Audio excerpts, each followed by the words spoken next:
before the bright lights, before the endless rows of glowing hotels, before the music, the crowds, and the soft hum of machines that never seemed to sleep, there was only silence. A wide, quiet desert stretched across what is now southern Nevada. Heat rose in shimmering waves from the sand during the day, and at night the sky opened into something vast and unbroken, filled with stars that seemed almost close enough to touch. It is difficult to imagine that such a place would one day become one of the most recognizable cities on Earth. And yet, here it stands. The city of Las Vegas did not begin as a city at all. It did not begin with grandeur or intention or even permanence. It began, instead, with water, with small hidden springs in an otherwise dry basin, a place where travelers could rest for a moment, where the land briefly softened in the middle of an unforgiving desert. The name itself comes from that early impression, Las Vegas, meaning the meadows, a quiet promise of life in a place defined by scarcity. But what makes Las Vegas so unusual is not just how it began. It is how many times it has changed. Over the course of just a little more than a century, this place has been a resting point for explorers, a remote farming experiment, a railroad town, a construction hub for one of the largest engineering projects in American history, a haven for gambling during the Great Depression, a playground for organized crime, a stage for world-famous entertainers, and eventually, a global capital of tourism, luxury, and spectacle. Each version of Las Vegas did not erase the one before it. Instead, it layered over it, like thin coats of paint applied again and again, each new era slightly brighter, slightly louder, slightly more elaborate than the last. And still, beneath all of it, the desert remains. That contrast is what makes this city so fascinating. It is both artificial and deeply physical, both carefully designed and completely improvised. A place built on reinvention, where the past is never fully gone, but often hidden just behind the glow of neon and glass. To understand Las Vegas is to understand a city that was never finished, a city that was always becoming something else, a city that learned very early on that its greatest resource was not gold, or oil, or fertile land, but attention itself. People came here not to stay, but to experience, to escape, to gamble with time, money, identity, and consequence. And somehow, over time, those temporary visits became something permanent. Buildings grew taller. Stories grew louder.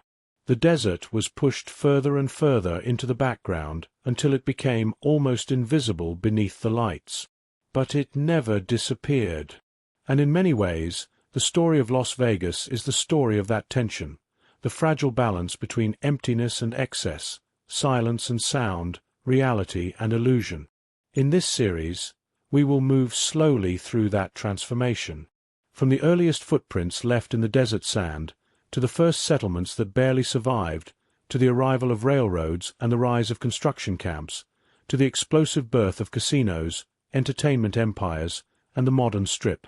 We will see how a place once defined by scarcity became defined by abundance, how isolation turned into global recognition, how a handful of springs in the desert became one of the most visited destinations in the world.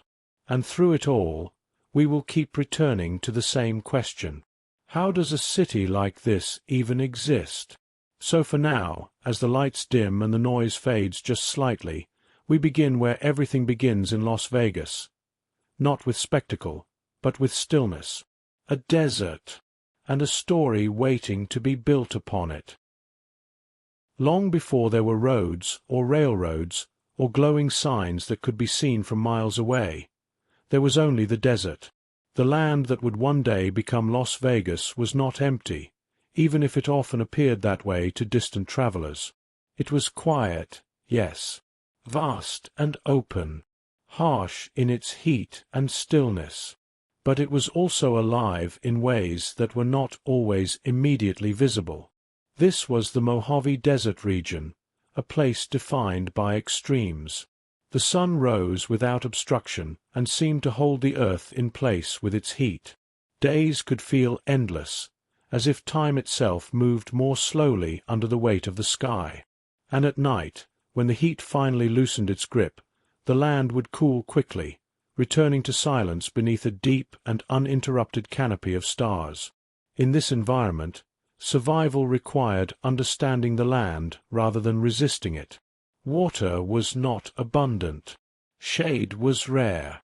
And yet, life found a way to exist here long before the idea of a city ever did. Indigenous peoples were the first to know this land deeply. Among them were the Southern Paiute and other native groups who moved across the region in rhythm with the seasons. They did not see the desert as empty. They saw it as a network of resources, places to gather, to hunt, to rest, and to travel through carefully. Every spring, every plant, every change in the wind carried meaning. Knowledge of water sources, especially, was essential. In a place where water determined survival, memory itself became a kind of map. One of the most important features of this landscape was something subtle, almost unassuming, a series of natural springs that rose from beneath the desert floor. These springs created small pockets of life in an otherwise dry basin. Around them, grasses could grow, wildlife could gather, and for travelers moving across the harsh terrain, these places offered something rare and valuable: rest. It is from these springs that the name Las Vegas would eventually emerge. Spanish explorers later referred to the area as the Meadows, noticing the unusual contrast between the dry desert and the small, green patches sustained by underground water.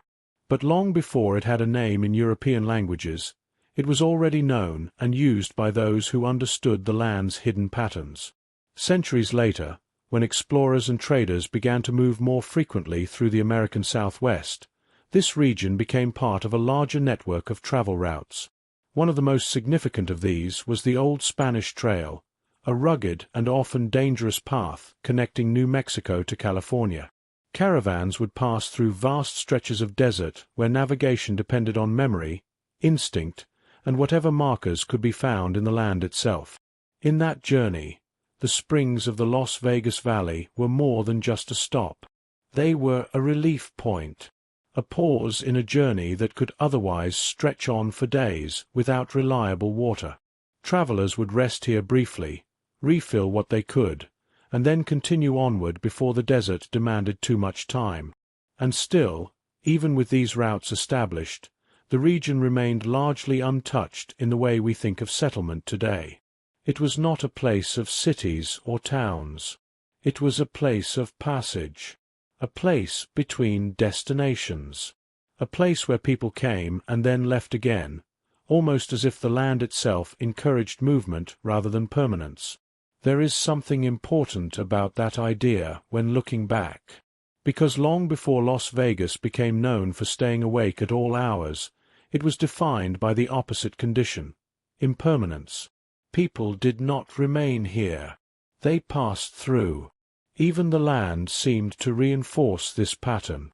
The desert does not easily support long-term settlement without effort. Farming is difficult. Resources are limited. Heat and drought return again and again in cycles that do not favor stability unless carefully managed. And so for thousands of years, this place existed in a quiet balance. Not untouched, but lightly touched. Not empty, but sparsely inhabited. A landscape understood deeply by those who needed it, and overlooked by those who did not. But history rarely leaves places unchanged forever. Eventually, new movements of people, new technologies, and new ambitions would begin to shift how the land was used. What had once been a resting point would begin to attract something else entirely: permanence, construction, planning, ownership. The springs would remain. The desert would remain. But the meaning of the place would slowly begin to change. And as the world moved closer to industrial expansion, railroads, and national development, This quiet stretch of desert would find itself standing at the edge of something it had never experienced before.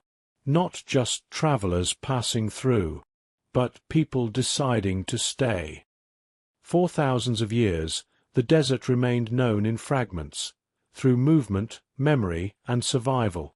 But eventually, the world beyond the desert began to take notice. Not because the land had changed, but because the people moving through it had changed. Where once there were only indigenous trade routes and seasonal pathways, now there were expanding empires, shifting borders, and long-distance journeys driven by politics, religion, and ambition.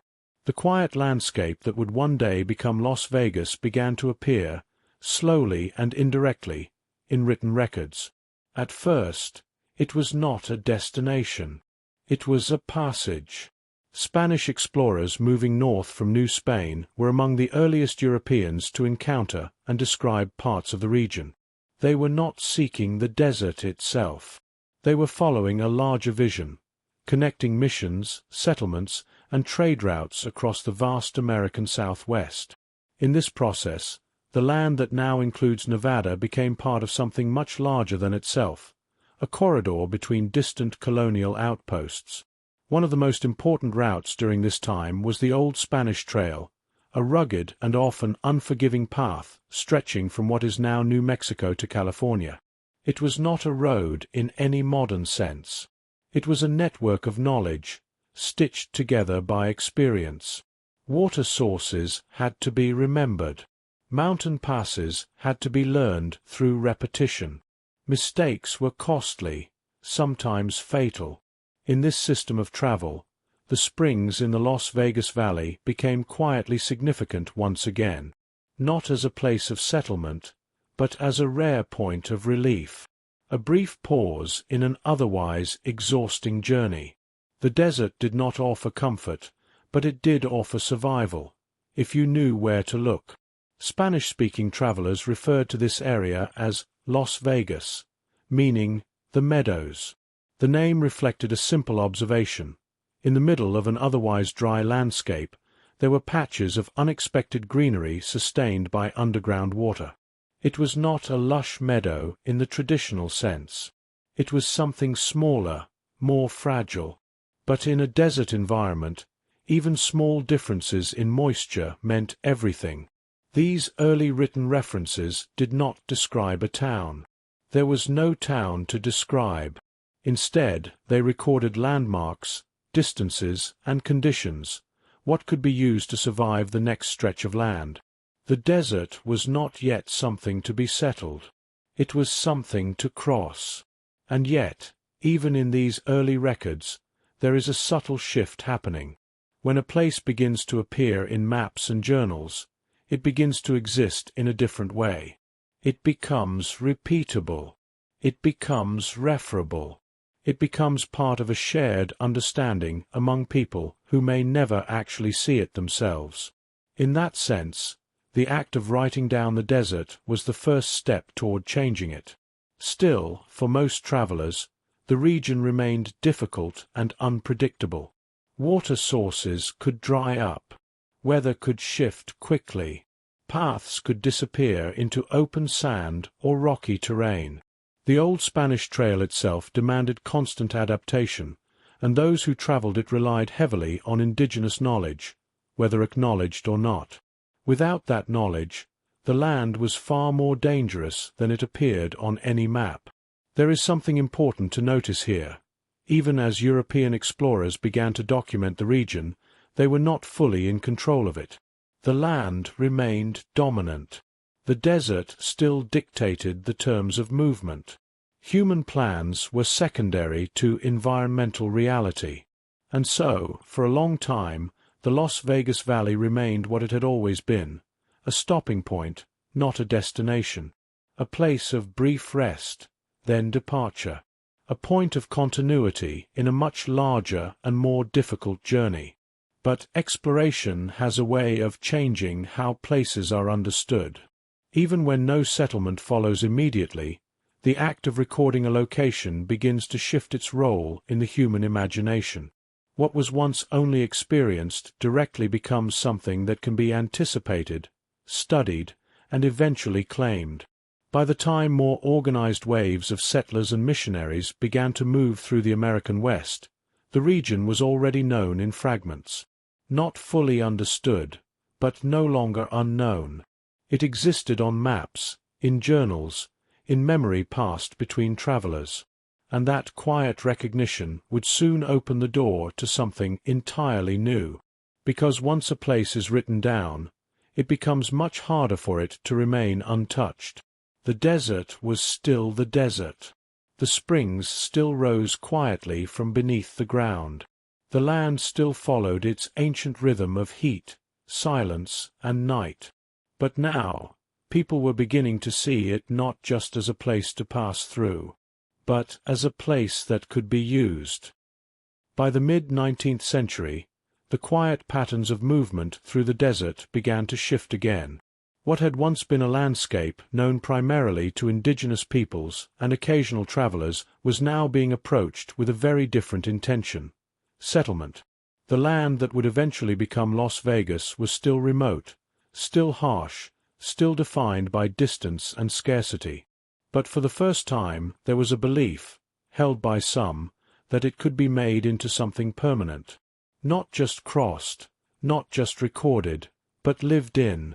In 1855, a small group of Mormon missionaries arrived in the Las Vegas Valley. They were part of a broader effort by members of the Church of Jesus Christ of Latter-day Saints to establish settlements throughout the western United States. Their goal was not simply expansion, but survival through self-sufficient communities, places where farming, trade, and faith could be built in isolation from larger American society. At first glance, the valley must have seemed promising. There were the familiar springs, the same ones that had long sustained brief stops for travelers. There was open land, space, a sense of possibility that, in the right conditions, might be shaped into something stable. And so they built. They established what became known as the Las Vegas Mormon Fort, a small adobe structure intended as both protection and base of operations. Around it, they attempted to cultivate the land. Irrigation systems were constructed to divert water from the springs. Fields were planted. The hope was simple, that with enough effort, the desert could be transformed into farmland. But the desert, as always, responded on its own terms. The soil was difficult. The heat was relentless. Water, though present, was limited in ways that made large-scale agriculture fragile. Crops struggled. Supplies were hard to maintain. And the isolation that had once seemed like an advantage, freedom from external pressures, quickly became a challenge. Everything that needed to arrive had to travel long distances across unforgiving terrain. Still, the effort was not meaningless. The settlement represented something important, the first attempt at permanent infrastructure in the region. Where earlier travelers had seen a stopping point, the missionaries saw a foundation. Where others had passed through, they tried to stay. Life at the fort was small and disciplined. Days would have been shaped by labor, tending fields, maintaining irrigation channels, repairing structures, and surviving the conditions of the desert with limited resources. Nights would have been quiet, the kind of quiet that stretches across open land without interruption, broken only by wind or distant movement. And yet, even with all this effort, the settlement did not last long. By 1857, just 2 years after its establishment, the Mormon mission was abandoned. The settlers were recalled to Utah, and the fort was left behind. The reasons were not dramatic in the sense of sudden collapse, but rather a combination of practical difficulties: the harsh environment, limited resources, and the strategic need to consolidate efforts elsewhere. When they left, they did not leave behind a thriving town. They left behind an experiment. The adobe walls remained. The irrigation efforts remained. The marks of human intention lingered in the landscape, even as the people themselves moved on. The desert, in its quiet way, began to reclaim the space again. Wind, heat, and time softened the edges of what had been built. This cycle, attempt, struggle, withdrawal, would become a recurring pattern in the early history of the region. The land resisted permanence, not out of hostility, but because permanence required a level of support that was not easily sustained in such an environment. And so, for a time, the valley returned to something closer to its earlier state. Not untouched, but lightly marked. Known, but not yet fully transformed. But something had changed, even in this brief chapter. The idea of settlement had now been tested here. The notion that the desert could be made to serve long-term human habitation had been attempted, however briefly. And once an idea is tested, it rarely disappears completely. It remains, waiting for conditions to change. In the decades that followed, the region would continue to be a waypoint for travelers moving across the American West. But it would also remain on maps and in memory as a place that had once been tried as a settlement. A place where people had not only passed through, but attempted to stay. That distinction mattered, because the next time attention returned to the valley, it would not come from missionaries seeking to build isolated communities. It would come from something far larger, systems of industry, transportation, and national expansion that were beginning to reshape the entire western United States. The quiet experiment at the Mormon fort had ended, but it had left behind something important, proof that people were willing to try. And in the history of the desert, that kind of proof tends to echo longer than the structures themselves. For much of the 19th century, the desert remained a place of passage, a region crossed, described, and occasionally tested, but rarely stayed in for long. Even after the brief Mormon settlement faded, the land that would become Las Vegas returned once again to its quieter rhythm of distance and heat. But by the early 20th century, something new was beginning to stretch across the American landscape. Not rivers, not trails, but steel. Railroads were reshaping the West. They did not follow the old logic of footpaths or wagon routes. Instead, they carved their own straight, deliberate lines through mountains, deserts, and open plains. Where earlier travel depended on survival knowledge and local guidance, railroads depended on engineering, ambition, and control over distance itself. And when one of those lines was planned through southern Nevada, everything began to change. In 1905, the San Pedro, Los Angeles, and Salt Lake Railroad, often shortened simply to the Salt Lake route, reached the Las Vegas Valley. It was not the destination that mattered at first. It was the connection. This rail line linked Los Angeles to Salt Lake City, creating a continuous commercial corridor through an otherwise difficult and sparsely populated region. In the middle of that route, a decision was made. A division point would be established in the valley, a place where trains could be serviced, crews could rest, and supplies could be organized. That functional need would become the seed of a city.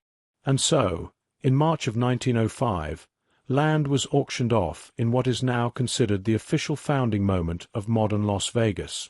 The auction was simple, almost unremarkable in its structure. Plots of land were laid out in a grid. Buyers, railroad workers, merchants, and investors gathered under the desert sky to purchase parcels of what was still largely empty ground. There were no towering buildings, no entertainment districts, no glowing lights. Just dirt roads marked with stakes, and the quiet expectation that something would eventually grow there. It is easy to imagine this moment as dramatic in hindsight, but at the time, it may have felt more practical than historic. A transaction, a planning exercise, a logistical necessity. And yet, this was the moment when Las Vegas became a town in the modern sense. Not because of population size, not because of cultural identity, but because it was formally organized, mapped, and assigned a role in a larger system of transportation and commerce. The railroad brought more than trains. It brought permanence. Where earlier attempts at settlement had struggled with isolation, the railroad reduced distance. Supplies could arrive more reliably. People could come and go with greater ease. Communication with distant cities became more consistent. The valley was no longer disconnected in the same way it had been before. Around the rail line, a small community began to form. Stores opened to serve workers and travelers. Simple buildings were constructed from wood and early materials that could be transported by rail. Streets were laid out in a grid pattern that reflected planning rather than organic growth. There was a sense of order being imposed onto the landscape. Still, the environment remained unchanged beneath it all. The heat was still present in the summer months, rising from the ground in shimmering waves.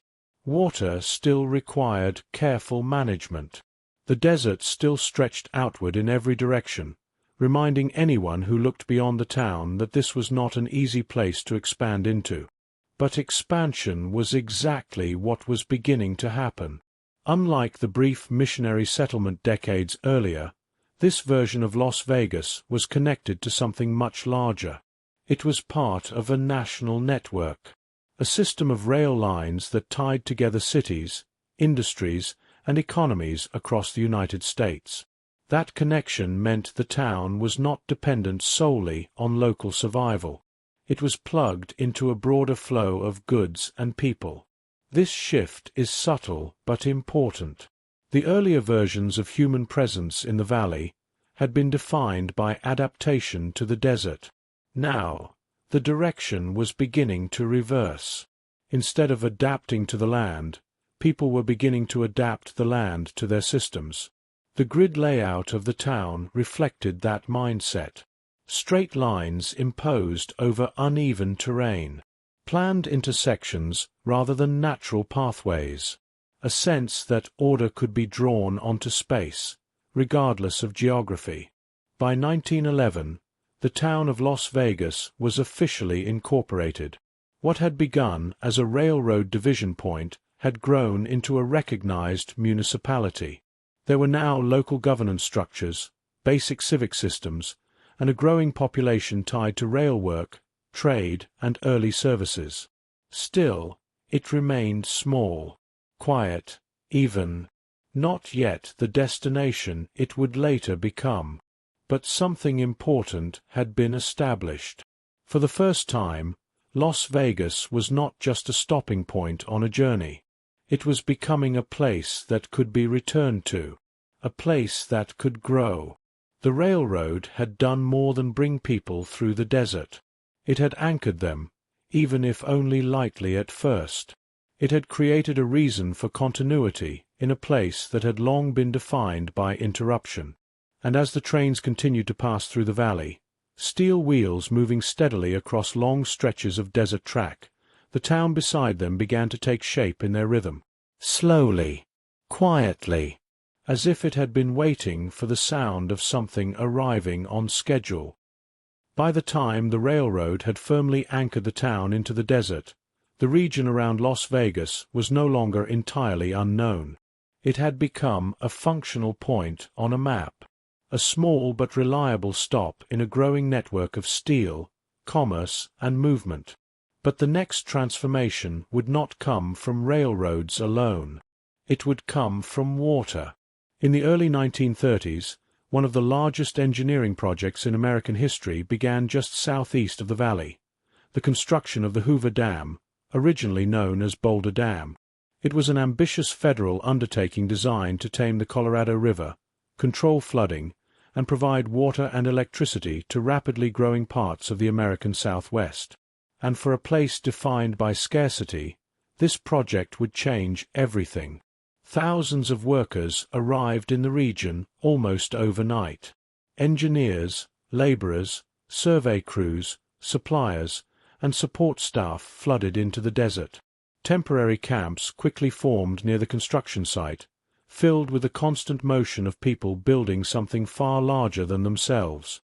The desert, once quiet and sparsely traveled, became active in a new way. Not peaceful activity, but industrial rhythm. Trucks moving, steel being lifted, rock being carved and redirected. The sound of machinery replaced long stretches of silence. And while the dam itself was not located within the city, its presence reshaped the entire region. Las Vegas became one of the closest established towns capable of supporting this influx of workers. It offered lodging, supplies, transportation connections, and a small but growing service economy. What had once been a modest railroad town now found itself serving a national-scale project. This shift mattered deeply, because for the first time, the growth of Las Vegas was not tied solely to transportation routes passing through it, but to a massive concentration of human labor nearby. People were not just moving through anymore. They were staying, even if temporarily, in far greater numbers than before. Hotels filled.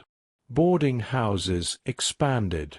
Restaurants and supply stores adapted to meet demand. The town began to feel a steady pulse it had not experienced before, an early version of sustained economic rhythm driven by outside forces.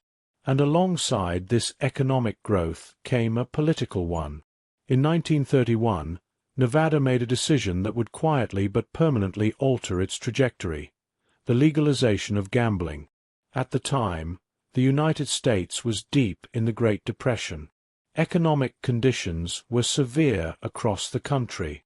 States and towns were searching for ways to generate revenue, attract visitors, and stabilize fragile local economies. Nevada's legalization of gambling was, in part, a response to that pressure. It was a practical decision, but one that carried long-term consequences far beyond what anyone could fully anticipate. Small gambling establishments began to appear. Early casinos were not yet the large, themed resorts that would later define the city. They were modest spaces, simple rooms with card tables, dice games, and slot machines.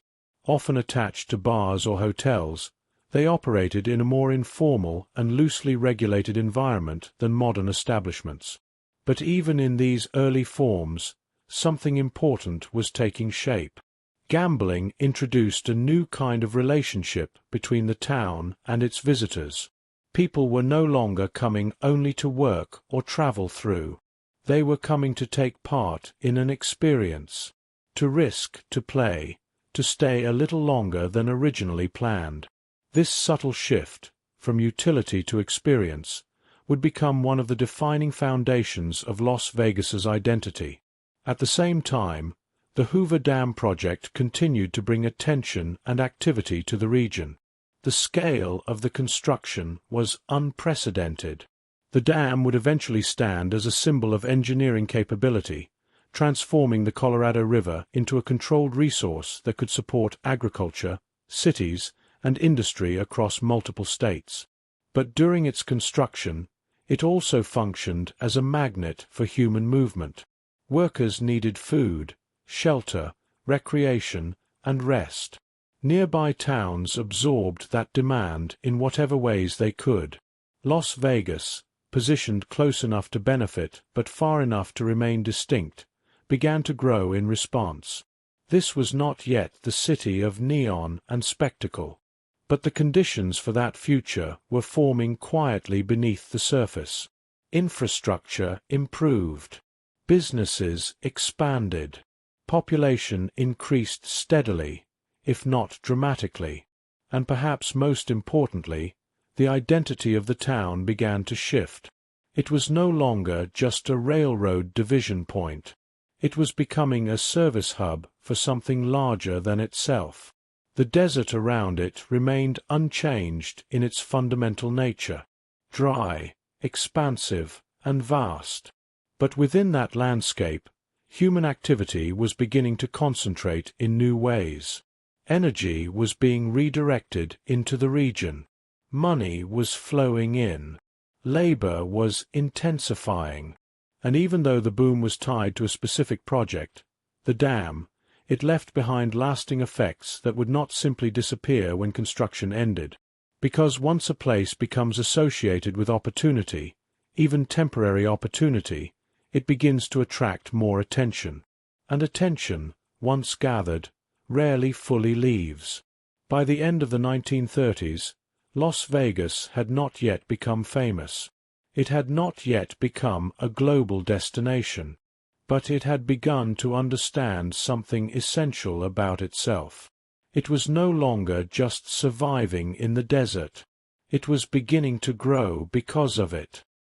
By the early 1930s, the small railroad town that had formed in the desert had already begun to change under the pressure of regional growth. The construction of the Hoover Dam nearby had brought waves of temporary activity, and the rail line continued to keep the region connected to larger economic systems. But the most profound transformation in the identity of Las Vegas did not come from engineering projects or transportation routes.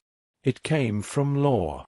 In 1931, as the United States struggled through the depths of the Great Depression, the state of Nevada made a decision that would quietly reshape its future.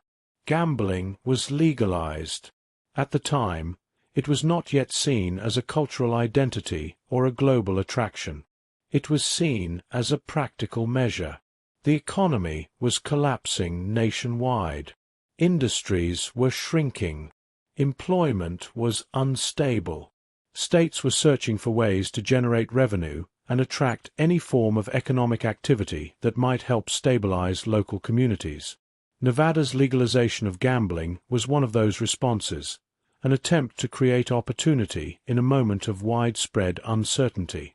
But what began as an economic decision would eventually evolve into something far larger than its original purpose.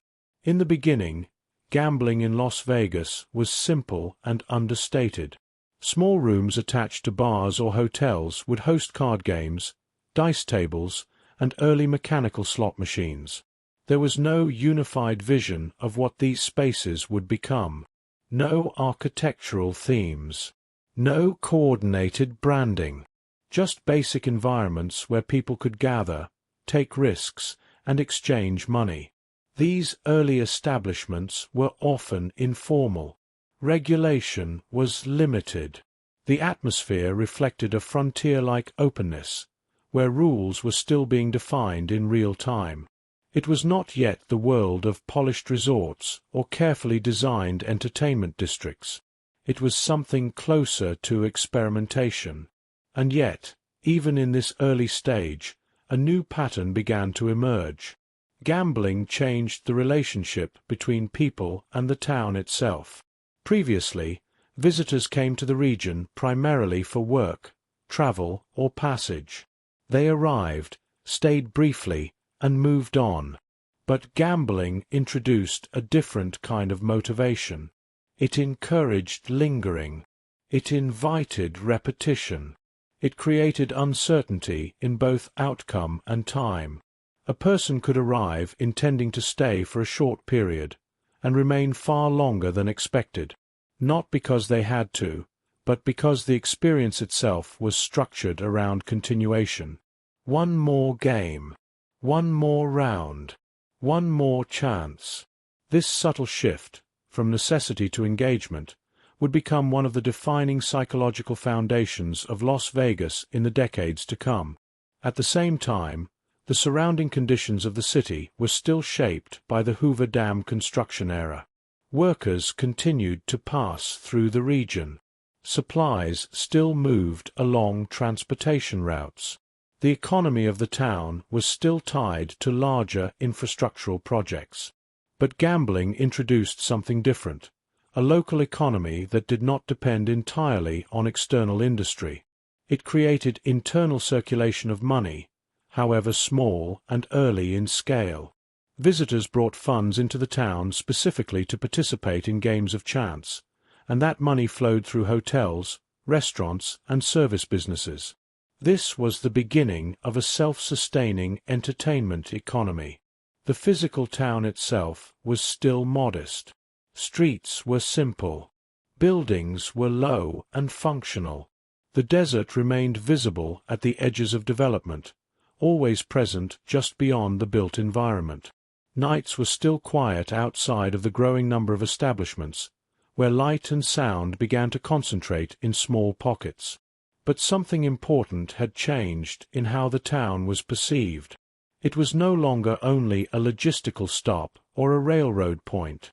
It was becoming known, however quietly at first, as a place where gambling was legal. That distinction mattered.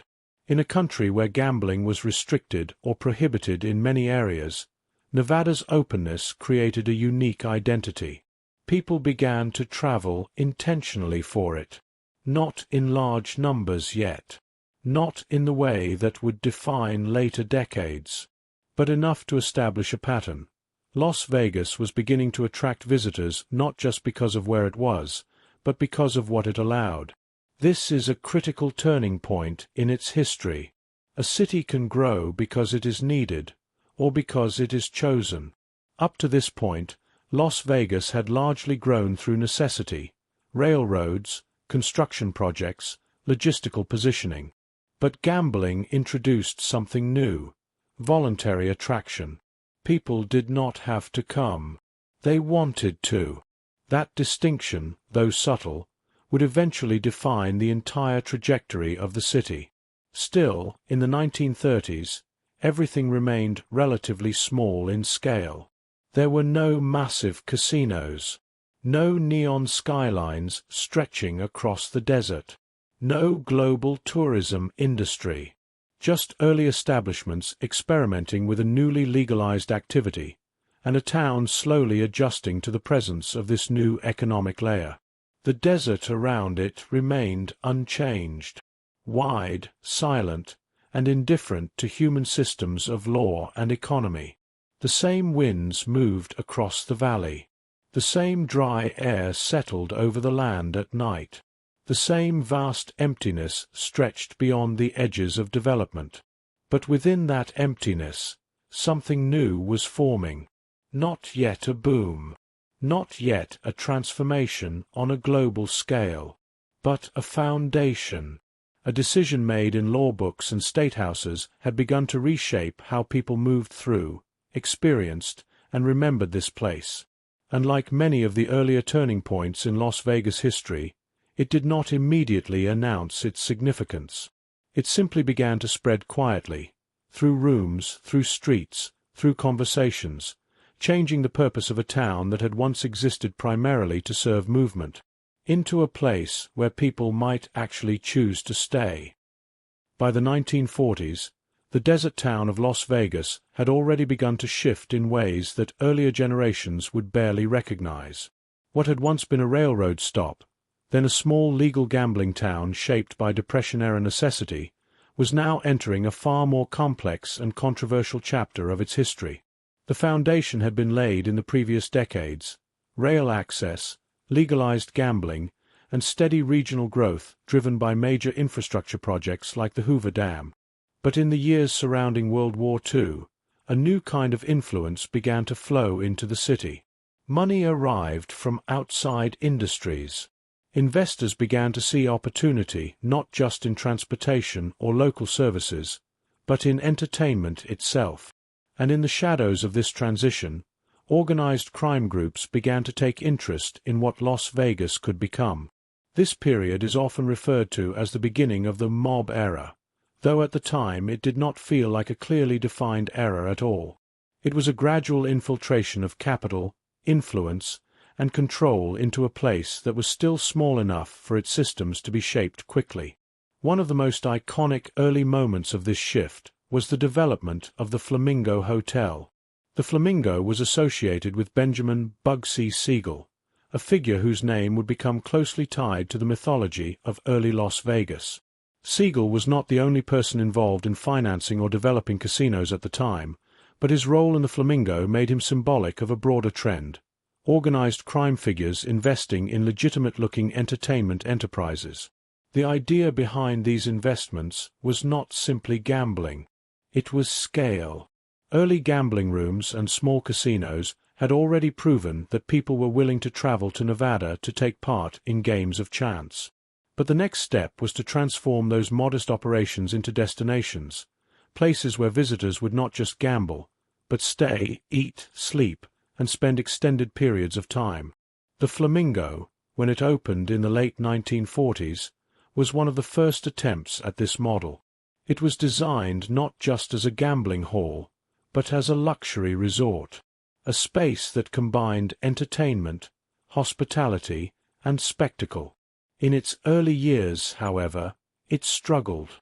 Construction costs were high, operations were unstable, and like many early ventures in Las Vegas's rapid expansion, it went through periods of financial difficulty and restructuring. Still, its significance was not in immediate success, but in what it represented. It marked a shift from simple gambling establishments to integrated resort experiences, a model that would define the city for decades to come. During this time, the influence of organized crime in Las Vegas was not hidden in the way popular culture sometimes imagines. It existed in a more complex and layered reality, one where investments, partnerships, and financial structures often involved individuals connected to criminal networks, even as the businesses themselves operated in a legal framework under Nevada law. The city was still small enough that large sums of money could have an outsized impact. A single resort could reshape a portion of the economy. A single investor group could influence the direction of development. This made Las Vegas uniquely vulnerable to outside financial forces seeking opportunity in a loosely regulated environment. But it is important to understand that this period was not defined solely by crime or secrecy. It was also defined by ambition. The post-war United States was entering a period of economic expansion. Travel was increasing. Car ownership was rising. Air travel was becoming more accessible. And Las Vegas, positioned in the desert but connected by road and rail, began to emerge as a destination that could be reached more easily than ever before. By the 1950s, a cultural shift was underway. The city began to develop an identity that combined glamour with accessibility. Casinos were no longer just places for local gambling. They were becoming entertainment venues designed to attract visitors from across the country. This was the beginning of Las Vegas as a show city. Entertainment played an increasingly central role. Lounge acts, live music, and performance shows became standard features of casino resorts. The experience of visiting Las Vegas was no longer just about games of chance. It was about atmosphere, about feeling like you were somewhere slightly removed from ordinary life. Inside the casinos, time began to feel different. Lights were kept bright. Windows were often minimized or absent. The distinction between day and night softened. Visitors could spend hours inside without fully registering the passage of time. This psychological environment would become one of the defining characteristics of the city in later decades, but its origins can be traced back to this period of early resort development. At the same time, Las Vegas was beginning to gain national attention. Stories about its casinos, its nightlife, and its rapid growth began to circulate in newspapers and popular culture. The idea of the city as a place of escape, of risk, leisure, and possibility, started to take hold in the American imagination. The presence of organized crime figures added to this mystique. It created a sense of intrigue and danger that, whether accurate in every detail or not, became part of the city's public identity. But beneath the mythology, the physical city continued to grow in practical ways. Roads were improved. Housing expanded. More workers arrived to support the hospitality industry. The Strip, though still in its early stages, began to take shape as a distinct corridor of development outside the original town center. The desert remained constant around it all. Quiet, expansive, indifferent to the rise of neon and nightlife. And yet, within that silence, something entirely new was forming.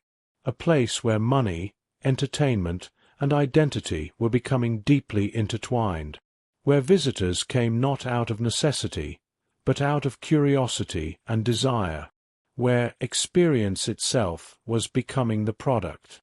The mob era, as it would later be called, was not just about who controlled the money. It was about the transformation of Las Vegas into a place designed for immersion. And once that transformation began, it would prove difficult to reverse. By the 1950s, the desert city of Las Vegas was no longer simply a place of legal gambling or quiet railroad history. It was becoming something far more recognizable and far more intentional.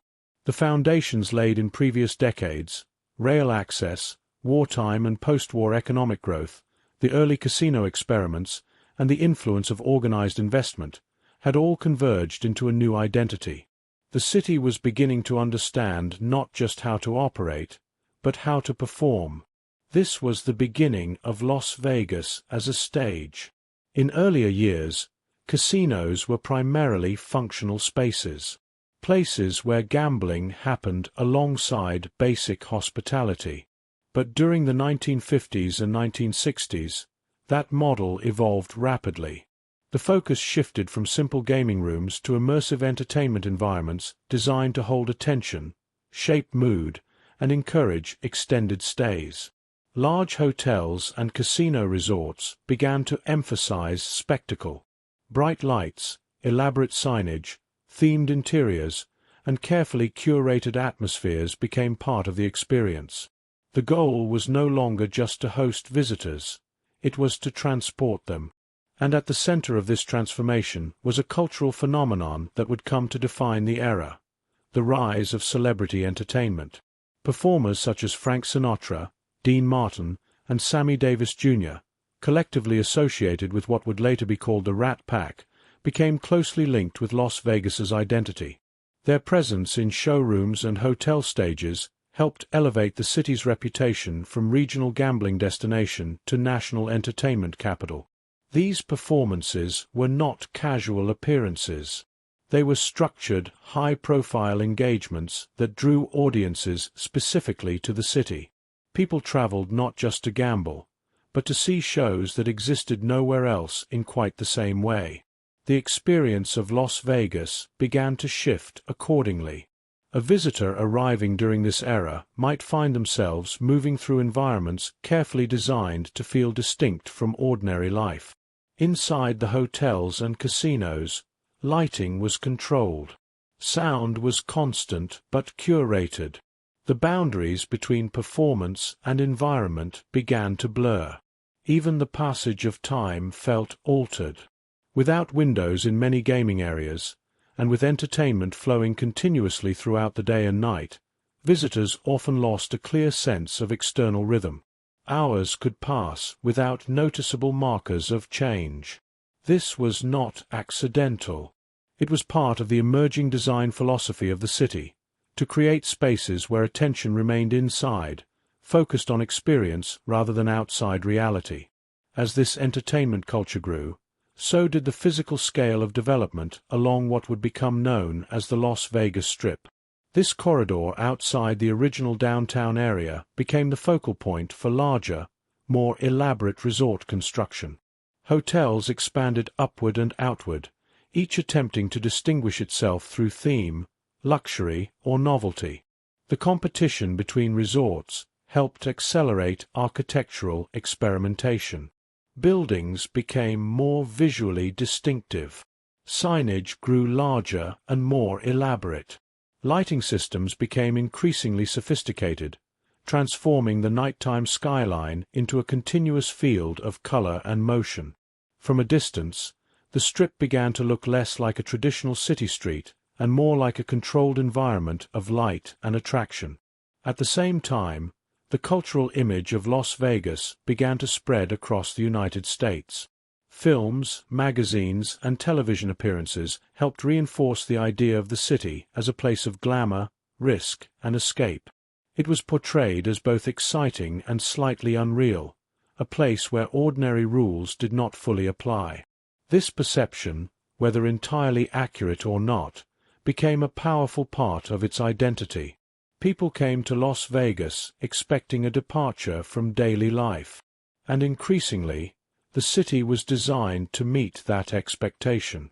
Behind the scenes, the business structure of the city continued to evolve. Investment patterns were changing. Financial oversight was gradually increasing. The influence of earlier organized crime involvement, which had been more prominent in the previous decade, began to face growing scrutiny and pressure from federal authorities and corporate interests. This shift did not happen all at once. It unfolded gradually, as ownership structures changed and new investors entered the market. Over time, control of major resorts began to transition toward more publicly visible corporate entities. But during the 1950s and early 1960s, the transition was still in progress. The city existed in a complex space between older financial networks and newer institutional models. Despite these changes, the cultural momentum of the era was unmistakable. Las Vegas was becoming synonymous with entertainment at a national level. It was no longer just a place people traveled to occasionally. It was becoming a destination that carried meaning in itself. And at the center of that meaning was performance. Music, comedy, stage acts, and celebrity presence defined the experience of the city. The casino floor and the showroom stage became part of a single continuous environment, one where chance and performance existed side by side. Outside the hotels, the desert remained unchanged, quiet, vast, and still. But within the Strip, a different kind of landscape had formed, one built not from natural geography, but from design, light, and expectation. This contrast, the silence of the desert and the intensity of the Strip, became one of the defining features of Las Vegas, a city that existed in two realities at once, one natural, one constructed. And in the 1950s and 1960s, the constructed reality began to dominate the story. By the 1970s, the city of Las Vegas was no longer the small, loosely structured desert town it had once been. It was larger, brighter, and far more economically complex than in previous decades. The Strip had expanded significantly, new resorts were constantly under construction, and tourism had become a defining force in the region's identity.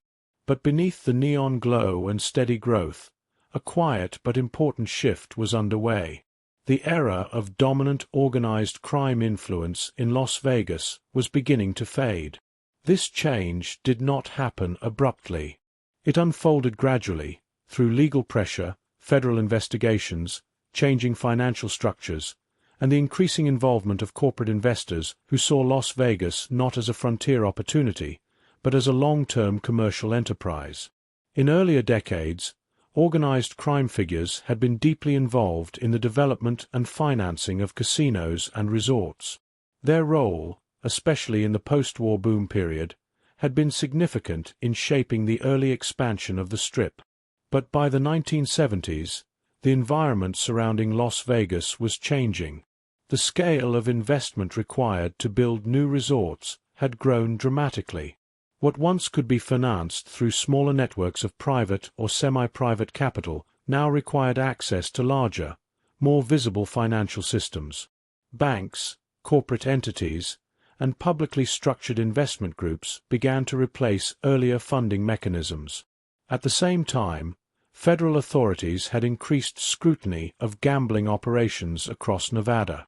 Investigations into financial practices, ownership structures, and potential ties to criminal organizations became more systematic. The goal was not only enforcement, but also stabilization, bringing the industry under clearer regulatory and financial oversight. As a result, control of many major casinos and hotels began to shift away from earlier private networks and into the hands of corporate operators. This transition marked one of the most important structural changes in the history of Las Vegas, even if it was not always immediately visible to visitors. From the outside, the city still appeared vibrant and unchanged. The lights of the Strip continued to glow. Entertainment continued to draw crowds. Hotels continued to expand and compete for attention. But the underlying ownership and financial systems were being reorganized. This period is often described as a turning point from a frontier model of development to a corporate model. The distinction is important. In the earlier era, Las Vegas had grown rapidly through relatively informal networks of investment and influence. In the new era, growth became increasingly institutionalized, governed by public companies, formal management structures, and standardized financial oversight. Even the architecture of the city began to reflect this shift. While earlier decades had emphasized personality-driven design and thematic experimentation, the 1970s saw a gradual movement toward larger, more standardized resort complexes. Efficiency, scalability, and long-term profitability became central considerations in development. At the same time, Las Vegas was expanding its identity beyond gambling alone. Entertainment remained central, but the city was increasingly positioning itself as a broader destination for tourism, conventions, and large-scale events. This diversification helped reduce reliance on any single economic driver and contributed to the city's growing stability. On the Strip, change was visible in both subtle and dramatic ways. Older establishments were renovated or replaced. New resorts rose with larger footprints and more complex facilities. Parking structures, convention spaces, and expanded hotel towers became more common as visitor demographics shifted. Inside the casinos, the experience remained immersive, but increasingly polished. The rougher edges of earlier decades were gradually replaced by more refined service models, professional management, and standardized operational systems. Yet even as these changes took place, the core psychological design of Las Vegas remained consistent. The controlled lighting, the absence of natural time cues, the carefully constructed environments that encouraged extended engagement. These elements continued to define the visitor experience, regardless of who owned or operated the properties. The desert outside the city remained unchanged, of course, vast, quiet, and indifferent to the internal restructuring of human systems. But within that landscape, Las Vegas was continuing to evolve into something more stable, more organized, and more globally recognized. The transition away from heavy organized crime influence was not simply a matter of enforcement. It was also a matter of scale. The city had grown too large, too visible, and too economically integrated for earlier informal systems to remain dominant. In many ways, the success of Las Vegas had outgrown the structures that helped build it. By the end of the 1970s, the city stood at a new threshold. It was no longer defined primarily by its origins or by the networks that had once shaped it in quieter ways. It was becoming a modern entertainment and hospitality industry hub, increasingly aligned with corporate America and global tourism trends. But it still carried the echoes of its earlier eras. The railroad town, the legal gambling experiment, the post-war boom, the celebrity stage city, all of these layers remained present beneath the surface. Las Vegas was not erasing its past. It was reorganizing it. And in doing so, it was preparing for the next transformation, one that would expand its scale, its themes, and its global identity far beyond anything it had previously known. By the 1980s, the city of Las Vegas had already undergone several lives. It had been a desert stopping point, a railroad town, a construction hub during the Hoover Dam era, a legal gambling experiment, a mob-influenced entertainment capital, and, more recently, a city transitioning toward corporate ownership and large-scale institutional development. But what emerged in the 1980s and 1990s was something entirely new. This was the beginning of Las Vegas as a destination designed on a massive scale, not just a city with casinos, but a city built around the idea of the resort itself as an immersive world. The change did not happen overnight. It began with a shift in vision, the idea that a casino hotel could be more than a gaming floor with rooms attached. Instead, it could be an entire environment, a self-contained experience, a place where visitors would not just stay, but enter. One of the most important figures in this transformation was developer Steve Wynn, whose projects helped redefine what Las Vegas resorts could be. In earlier decades, casinos were often functional, even if glamorous. But the new model emphasized spectacle, storytelling, and scale. Resorts were no longer just buildings, they were concepts. This shift became fully visible with projects like the Mirage, which opened in 1989. It was unlike much of what had come before it. It introduced a level of polish, design cohesion, and thematic integration that signaled a new era. The Mirage was not just a hotel. It was an environment built to feel complete. It featured controlled lighting, curated landscaping, indoor ecosystems, and attractions that extended beyond gambling itself. It was designed to hold attention in multiple ways at once. And importantly, it proved something powerful, that large-scale investment in themed mega-resorts could be not only viable, but highly profitable. Once that model succeeded, it rapidly spread. Throughout the late 1980s and into the 1990s, the Las Vegas Strip began to transform again, this time at an unprecedented pace. Older properties were renovated or demolished. New resorts rose with enormous footprints and increasingly ambitious concepts. The scale of construction changed dramatically. Hotels were no longer just large, they were monumental. Entire city blocks were dedicated to single properties. Parking structures, convention centers, shopping arcades, and entertainment venues were integrated into unified complexes.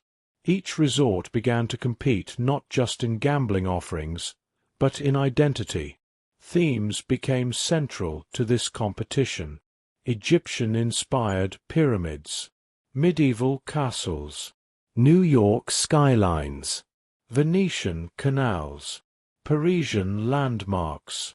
The Strip became a kind of condensed global imagination, an assembly of architectural references from around the world, recreated within a single desert corridor.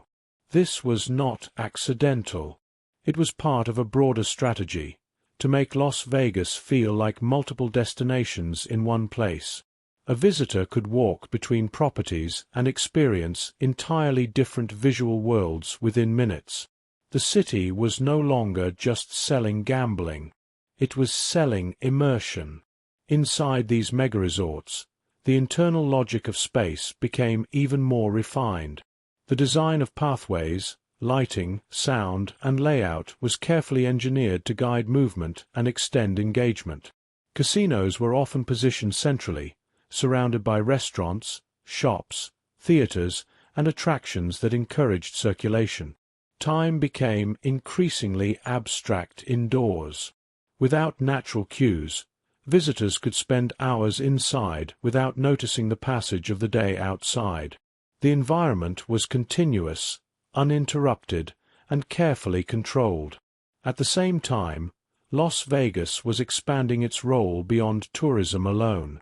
The rise of convention centers transformed the city into a major hub for business travel. Large-scale conferences, trade shows, and industry gatherings began to take place regularly, bringing in a different type of visitor alongside traditional tourists. This diversification helped stabilize the city's economy. Las Vegas was no longer dependent on a single type of visitor or experience. It had become a multi-purpose destination. Transportation improvements also supported this growth. Air travel became increasingly central to the city's accessibility, connecting Las Vegas to national and international markets more efficiently than ever before. The city was no longer isolated in the desert in the same way it once had been. But despite all this expansion, the defining contrast remained unchanged. Outside the Strip lay the desert, quiet, vast, and still. Inside it, an entirely constructed environment of light, motion, and density. That contrast defined the experience of the city more than anything else. The 1990s continued this trajectory of scale and ambition. More resorts were built. Existing properties expanded. Competition intensified. And the Strip became one of the most visually dense urban environments in the world. Yet beneath the spectacle, the underlying system was now more stable than in earlier eras. Corporate ownership, institutional investment, and regulatory oversight had replaced the more informal structures of previous decades. The city was no longer in a transitional phase. It was becoming a mature industry hub. And still, it continued to reinvent itself. Because in Las Vegas, growth was never just expansion. It was transformation. Each decade added a new layer, not replacing what came before, but building over it, reworking it into something larger, brighter, and more immersive. By the end of the 1990s, the city stood as something almost unrecognizable from its early railroad origins. A place where entire worlds had been constructed in the middle of the desert, and where the idea of destination itself had been completely redefined. By the early 1980s, the city of Las Vegas had entered a new phase of maturity. The transformation into a mega-resort destination was well underway. The Strip was expanding at an unprecedented pace, and tourism had become one of the most important economic forces in the region. But beneath the growth and optimism, the city was also experiencing the realities of scale. When a place becomes larger, more complex, and more densely built, its systems are tested in new ways. Infrastructure, safety, regulation, and emergency response all become more critical. And in the 1980s, Las Vegas faced one of its most sobering reminders of that fact. In November 1980, a devastating fire broke out at the MGM Grand Hotel. At the time, it was one of the largest and most prominent resorts in the city. The fire spread rapidly through parts of the building, fueled by interior materials and structural vulnerabilities that were later heavily scrutinized. The tragedy resulted in significant loss of life and led to widespread changes in fire safety standards, building codes, and emergency preparedness protocols across Las Vegas hotels and casinos. It was a turning point in how the city approached safety. Until that moment, much of the focus and development had been on expansion, design, and visitor experience. After the fire, there was a renewed emphasis on regulation, engineering standards, and systemic safeguards. Sprinkler systems, evacuation procedures, and fire-resistant materials became central considerations in resort construction and renovation. The event marked a shift from rapid growth toward more structured oversight. And yet, even as the city adapted to this crisis, development did not slow. In fact, the following decades would see some of the most ambitious expansion in Las Vegas history. The 1980s and 1990s were defined by reinvention on a massive scale. Older properties were demolished to make way for newer, larger, and more thematically complex resorts. The Strip became a continuous construction zone of ambition and experimentation. This was the era when Las Vegas fully embraced the concept of the mega-resort. Properties were no longer just hotels with casinos attached. They became fully integrated environments containing thousands of rooms, multiple restaurants, entertainment venues, shopping areas, convention facilities, and carefully designed interior worlds. One of the defining features of this period was the rise of themed architecture at scale. Resorts were designed not just for function, but for immersion. Entire cities and historical eras were recreated along the Strip. Visitors could move from one property to another and experience dramatically different visual environments within minutes. A pyramid rising from the desert. A medieval castle illuminated at night. A New York skyline compressed into a single block. A Venetian canal system inside a hotel complex. These designs were not random aesthetic choices. They were part of a larger strategy to differentiate properties in an increasingly competitive market. As investment grew and tourism expanded, resorts needed distinct identities to attract visitors. Las Vegas became, in effect, a curated collection of imagined worlds. Inside these environments, the control of space became even more refined. Casinos were designed with intentional circulation patterns. Lighting was used to reduce external time awareness. Soundscapes were carefully managed to maintain engagement. The goal was to create continuity of experience, where visitors moved seamlessly between gambling, dining, entertainment, and leisure. At the same time, the city was increasingly positioning itself as more than just a gambling destination. The growth of convention tourism played a major role in this evolution. Large-scale convention centers attached to resorts brought business travelers, industry events, and trade shows into the city's economic ecosystem. This diversification helped stabilize Las Vegas, reducing its dependence on gaming revenue alone. Transportation improvements reinforced this growth. Air travel to and from the city became more frequent and accessible, connecting Las Vegas to national and international markets with increasing efficiency. The city was no longer isolated in the desert in any meaningful sense. It was globally connected. By the 2000s, Las Vegas had become one of the most visited destinations in the United States. But this era was not defined only by expansion. It was also defined by ongoing adaptation. Older properties were continuously renovated or replaced to keep pace with newer developments. The Strip evolved in layers, with each generation of construction building over or around the previous one. Unlike cities that preserve a stable architectural identity, Las Vegas embraced constant reinvention as part of its structure. Even crises, like the MGM Grand Fire decades earlier, became catalysts for transformation. Safety systems improved, design standards evolved, and the city continued to grow, but with increasing awareness of complexity and risk. By the early 2000s, Las Vegas had firmly established itself as a global entertainment and hospitality hub. It was no longer a frontier experiment, nor a rapidly emerging novelty. It was a fully developed urban system built around tourism, experience, and controlled immersion. And yet, the contrast remained unchanged.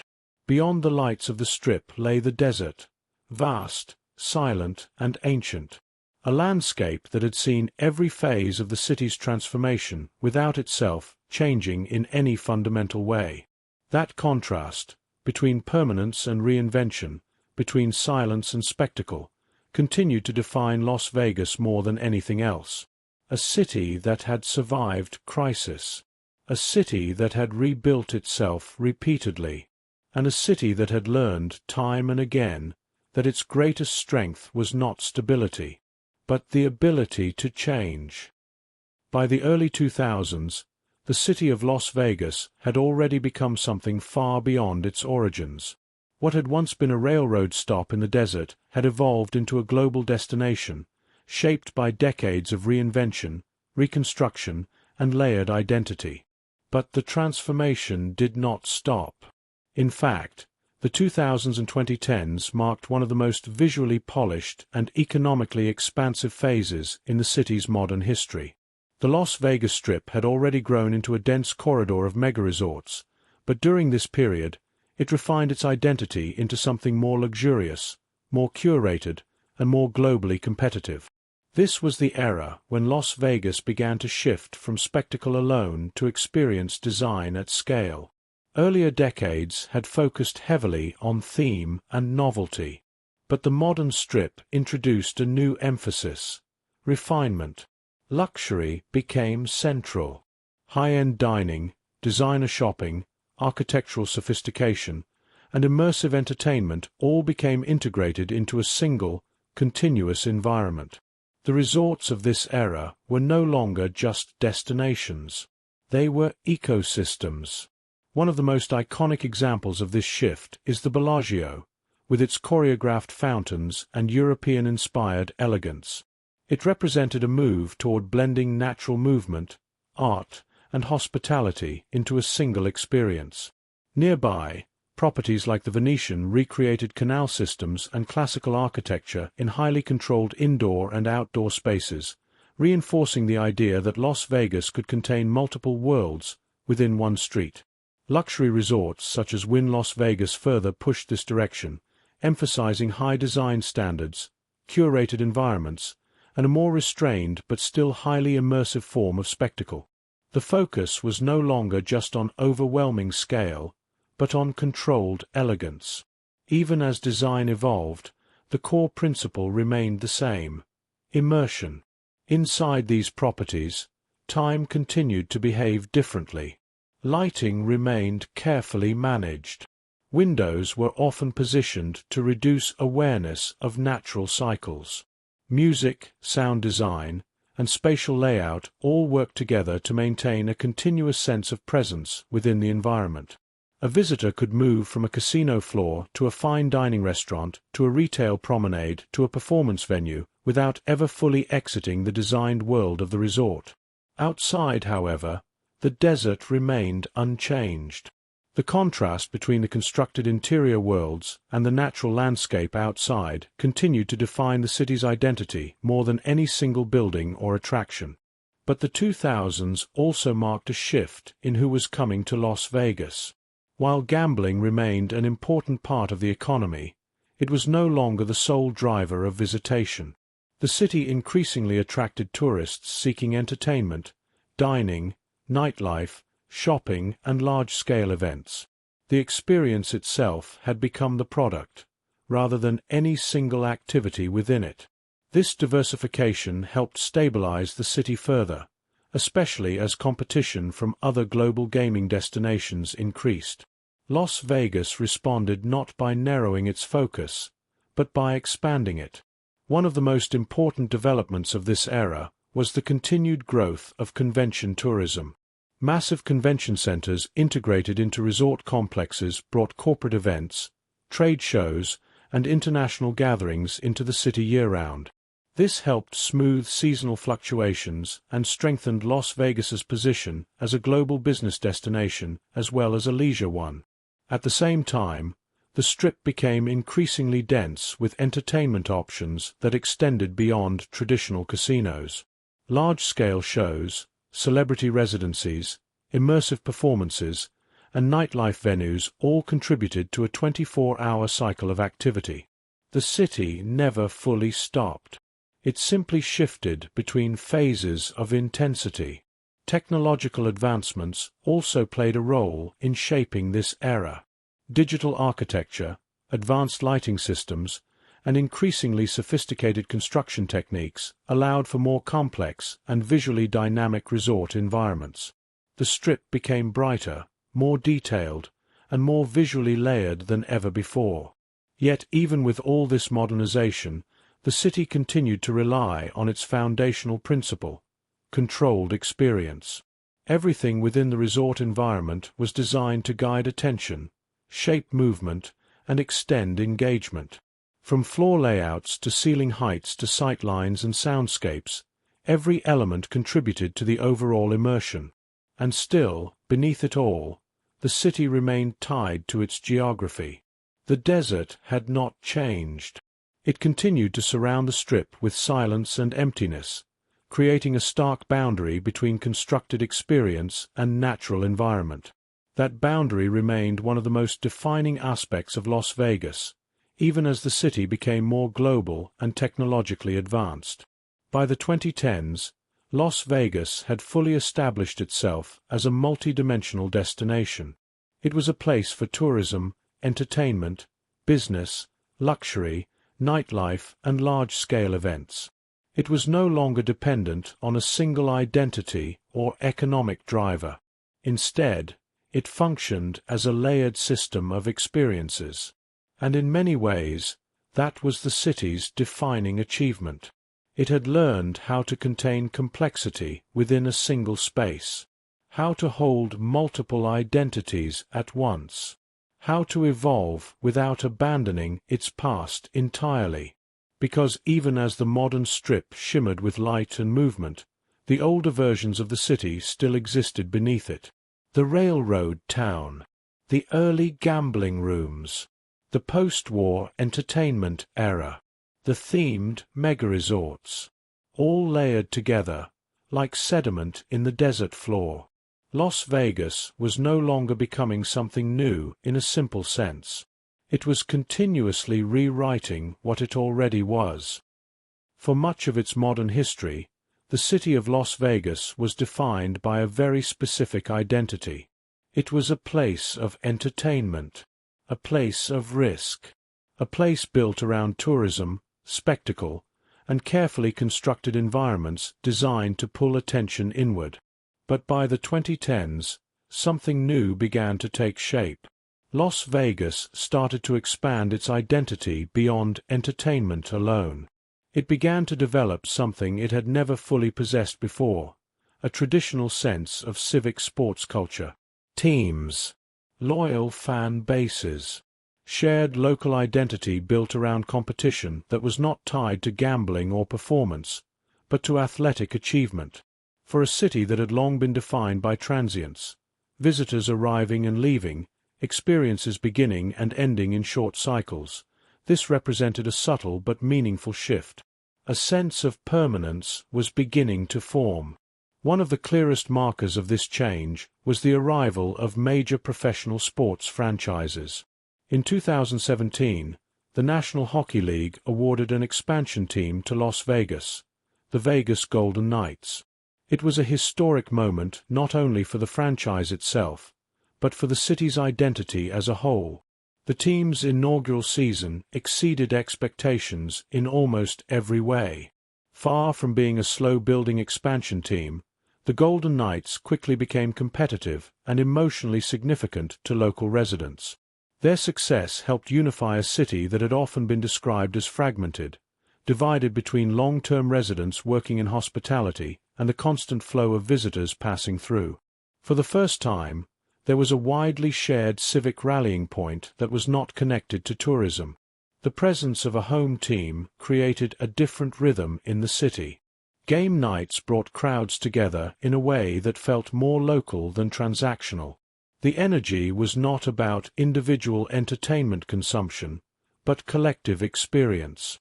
And just a few years later, another major shift followed. In 2020, the NFL's Oakland Raiders relocated to Las Vegas, becoming the Las Vegas Raiders. With this move, Las Vegas joined the ranks of cities with multiple major professional sports franchises.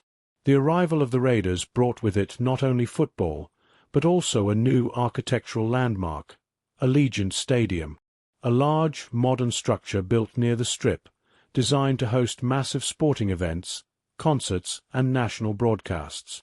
This development further reinforced a changing identity. Las Vegas was no longer only a destination for visitors seeking entertainment experiences designed inside resorts. It was also becoming a city where people gathered to support teams, attend games, and participate in recurring seasonal traditions. That distinction matters. Tourism is cyclical and external. Sports culture is repetitive and internal. One brings people in and out. The other builds continuity over time.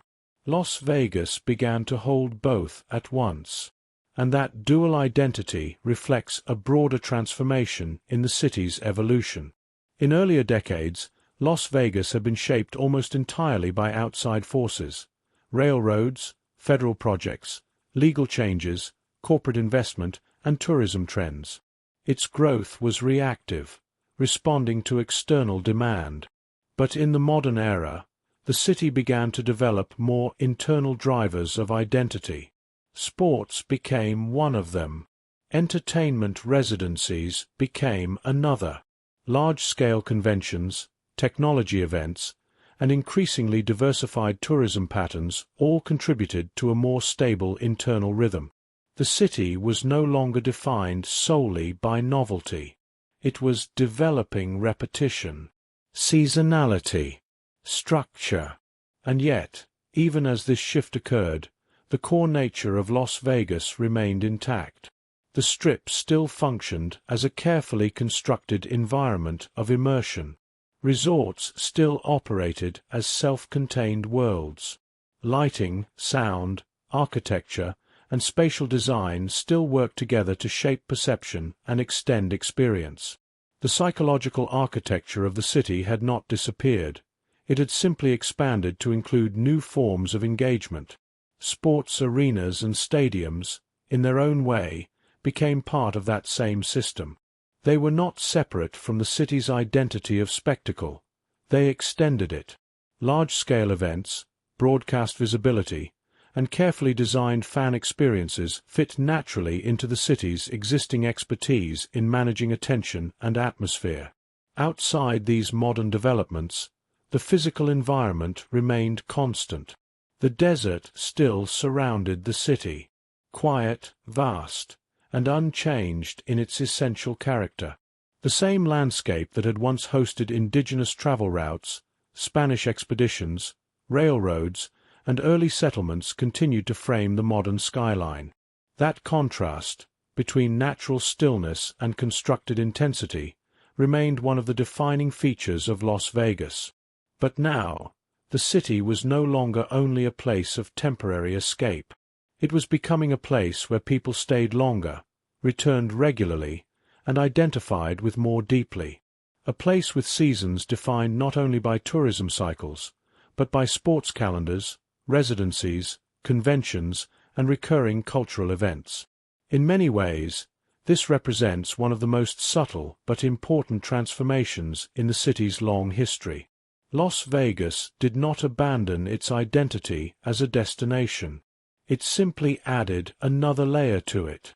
From a city that visitors passed through, to a city that people could belong to. And in the quiet rhythm beneath the lights, that shift marked a new kind of permanence, one that the desert itself had never required, but the city had slowly learned to build. By the time the modern era fully arrived in the city of Las Vegas, the Strip had already become the dominant image of the city in the global imagination. Massive resorts, themed skylines, bright, continuous light stretching across miles of desert corridor. A carefully constructed world of entertainment designed for immersion, scale, and constant reinvention. But just a few miles away from that modern corridor, another version of Las Vegas still existed. A quieter one, a smaller one, a version rooted in the city's earlier identity. This was downtown Las Vegas, centered around Fremont Street. Before the Strip became the defining image of the city, Fremont Street was the original commercial and entertainment heart of Las Vegas. It was here that early casinos, hotels, and businesses first clustered around the railroad-era town that would grow into a global destination. And even as the Strip expanded and absorbed the majority of large-scale development, Fremont Street remained, not unchanged, but preserved in a different way. By the late 20th and early 21st centuries, Fremont Street began to take on a new role in the city's identity, that of the Old Vegas experience. Not old in the sense of abandonment, but old in the sense of continuity. A place where earlier versions of the city were still visible, layered beneath modern tourism. While the Strip focused on mega-resorts and global branding, downtown Las Vegas offered something more compact, more walkable, and more directly connected to the city's historical origins. This contrast became increasingly intentional. In the late 1990s, Fremont Street underwent a major transformation with the creation of the Fremont Street Experience, a large overhead canopy system designed to cover several blocks of the pedestrian corridor. This canopy became one of the defining features of downtown Las Vegas. It turned the street into a controlled environment of light and sound, similar in concept to the Strip's resorts, but scaled to a more urban and concentrated form. The result was a hybrid space. Part historical district, part entertainment zone, part modern light and sound installation. Beneath the canopy, visitors could walk through a dense environment of casinos, bars, performance spaces, and street activity. At night, the overhead LED display transformed the ceiling into a shifting field of images and color, creating a shared visual experience for everyone on the street below. Unlike the enclosed environments of the Strip's mega-resorts, Fremont Street remained open to the sky at its edges. The surrounding desert air still reached the downtown core. The physical boundaries between inside and outside were more permeable, even as the overhead canopy introduced a new kind of controlled visual space. This duality became central to Fremont Street's identity. It was both immersive and exposed, both designed and improvised, both modern and historical at the same time. As Las Vegas continued to evolve, Fremont Street increasingly became a place where visitors could experience the earlier layers of the city without leaving the modern urban environment entirely. Neon signage, vintage casino facades, and smaller-scale gaming halls preserved visual echoes of mid-century Las Vegas. At the same time, new entertainment venues and modern renovations ensured that the area remained active and relevant in a changing tourism economy. In a sense, Fremont Street became a living archive, not a museum frozen in time, but a functioning part of the city that carried its earlier identity forward into the present. Meanwhile, the Strip continued its trajectory of expansion and refinement. Mega-resorts grew larger. Themes became more elaborate or more abstract. Luxury experiences increased in prominence, and the scale of construction continued to push outward and upward. But the existence of Fremont Street provided something important in contrast. It reminded the city and its visitors that Las Vegas was not a single invention created all at once. It was layered. Railroad town beneath casino capital. Early gambling rooms beneath corporate resorts. Neon-lit downtown beneath global mega-hotels. Each version still present in some form, even if partially hidden beneath newer construction. This layering is one of the most defining characteristics of Las Vegas as a whole. Unlike cities that preserve a single dominant historical district, Las Vegas tends to build over itself while still leaving fragments of earlier eras intact. Fremont Street is one of the clearest expressions of that process. It shows how the city can hold multiple identities at once, old and new, quiet and loud, compact and expansive. And as tourism continues to evolve, Fremont Street has remained an important counterbalance to the Strip's scale-driven environment, a place where the city's origins are still visible in the architecture, the layout, and the atmosphere, not as nostalgia alone, but as continuity, because even in a city defined by reinvention, the past never fully disappears. It simply moves into a different light. For more than a century, the city of Las Vegas had defined itself through movement. People arriving, people leaving, lights turning on as others dimmed. A constant cycle of reinvention driven by tourism, entertainment, and large-scale events. But in 2020, that rhythm slowed in a way the city had never experienced before. The global COVID-19 pandemic disrupted travel, gatherings, and the basic flow of public life. And in a place built almost entirely around the presence of people, the absence of them became immediately visible. The Strip, normally dense with motion, sound, and light, fell quiet. Hotels reduced operations. Casinos closed or operated at limited capacity. Shows paused. Convention halls emptied. Even the constant hum of transportation and nightlife softened into something unfamiliar. For a city designed to be experienced continuously, stillness felt almost unreal. This pause was not just economic. It was atmospheric. The carefully constructed environments that depended on visitors to function were suddenly left without their primary audience. The architecture remained, but the experience it was built for was temporarily suspended. And yet, even in this moment of interruption, the underlying structure of Las Vegas did not disappear. It simply waited. As restrictions gradually eased, the city began to reopen in phases. Visitors returned slowly at first, then in larger numbers. The lights of the Strip came back on in stages, like a system restarting after a long pause. What followed was not simply a return to the previous state. It was a reactivation of an already evolving system. By the early 2020s, Las Vegas was not the same city it had been before the pandemic. Some patterns of travel had changed. Some expectations had shifted. Digital entertainment had expanded globally. Remote work had altered business travel dynamics. The city had to adjust once again to a changing external environment. But if there is one constant in the long history of Las Vegas, it is adaptation. Throughout its development, from desert springs to railroad town, from gambling outpost to mega-resort capital, the city has repeatedly responded to external forces by reshaping its internal structure. And in the post-pandemic period, that pattern continued. One of the clearest signs of this return was the resurgence of large-scale events and conventions. The city's convention infrastructure, built over decades, once again became a central part of its economic rhythm.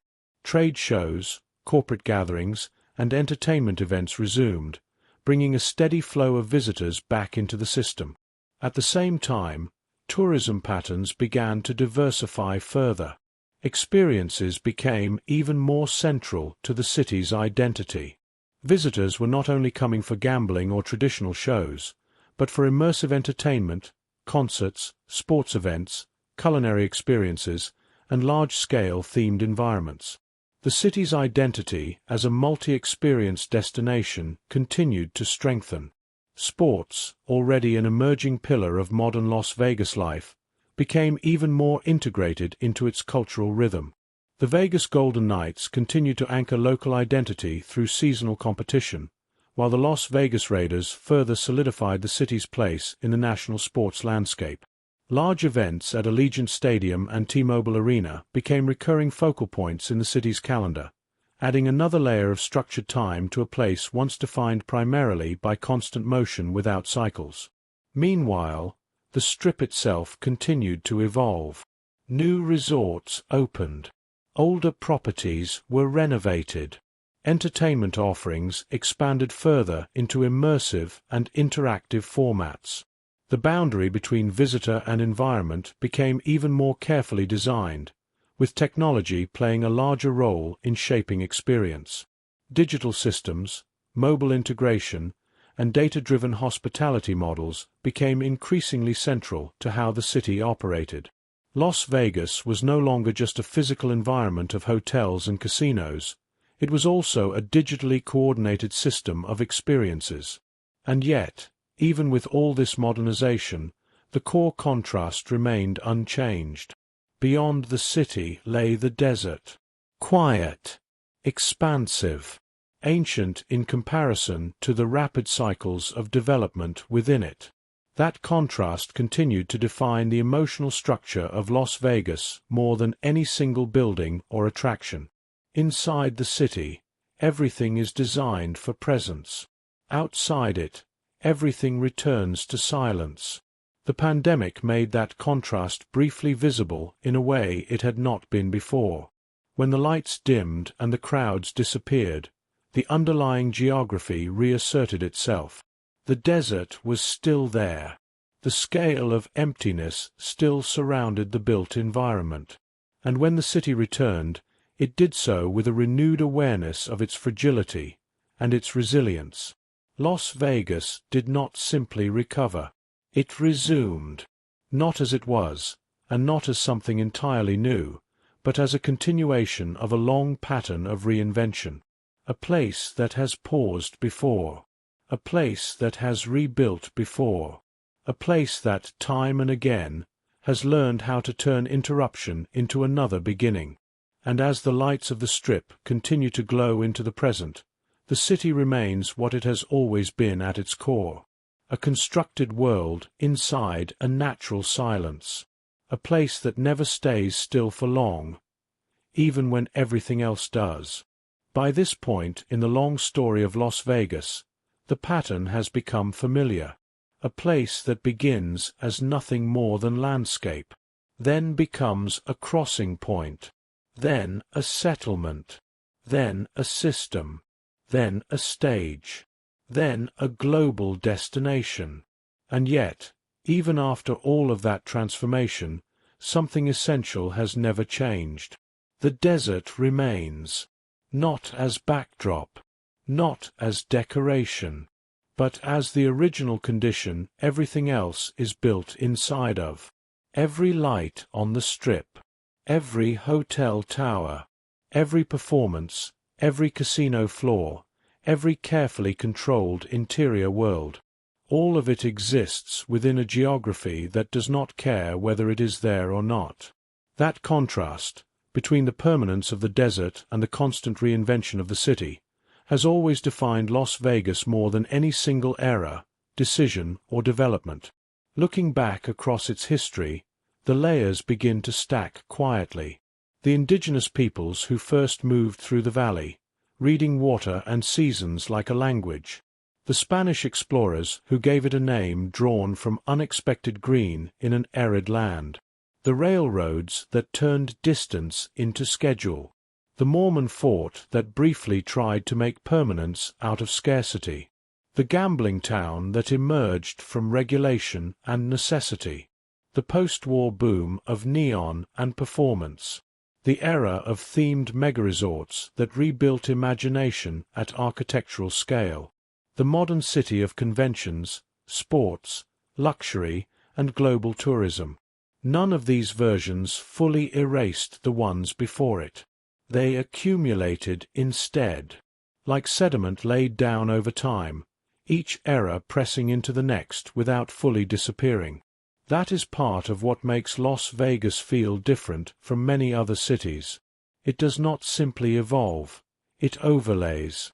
It builds upward and outward, but also backward, preserving fragments of earlier identities beneath newer ones. A neon sign from one decade still flickers beside a glass tower from another. A downtown street still remembers the grid of a railroad town. A resort built on spectacle still sits on land once crossed by quiet desert travelers moving between springs. And above all of it, time behaves strangely. Inside the constructed environments, time is softened, controlled, indirect. Outside them, time returns to something older, measured by heat, shadow, wind, and distance. This duality is not accidental. It is the foundation of the city's experience. Las Vegas has always been about attention, where it goes, how it moves, and how long it stays in one place. From early gambling rooms to modern immersive resorts, the city has refined the ability to hold focus within its boundaries. But the desert never participates in that system. It does not hold attention. It does not compete for it.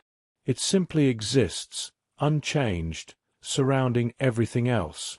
In recent years, the city has continued to expand into new forms: sports, conventions, entertainment residencies, digital integration, luxury redevelopment, and large-scale infrastructure. It has become more stable, more diversified, and more globally connected than at any point in its past. And yet, its identity remains rooted in motion. People still arrive in waves, stay for a time, then leave again. The city is defined not only by what it contains, but by what passes through it. Even permanence here is temporary in its own way. A resort is built, rebuilt, rebranded, replaced. A skyline changes not once, but continuously. And still, beneath all of it, the older rhythms remain present. The springs that once made survival possible. The routes that once guided travelers through empty land. The railroad lines that first gave structure to settlement. The early streets where a town quietly began to form around necessity. They are not always visible, but they are never fully gone. This is what gives Las Vegas its strange feeling of depth. Not height, not scale, but layering. A sense that if you walk far enough, or look closely enough, you will find older versions of the same place still present beneath the surface. The city does not forget itself. It simply builds over what it was. And so the final image is not a conclusion in the traditional sense. There is no ending point where the story stops and becomes fixed. Instead, there is a kind of continuing drift. The lights of the strip still glowing against the night. The desert still surrounding it in silence. The movement of people still flowing in and out like tide against a shoreline that does not change. And somewhere between those two things, the constructed world and the natural one, the city continues to exist. Not finished, not resolved, not fully understood, just ongoing, as if it is still becoming what it has always been, one layer at a time. Good night.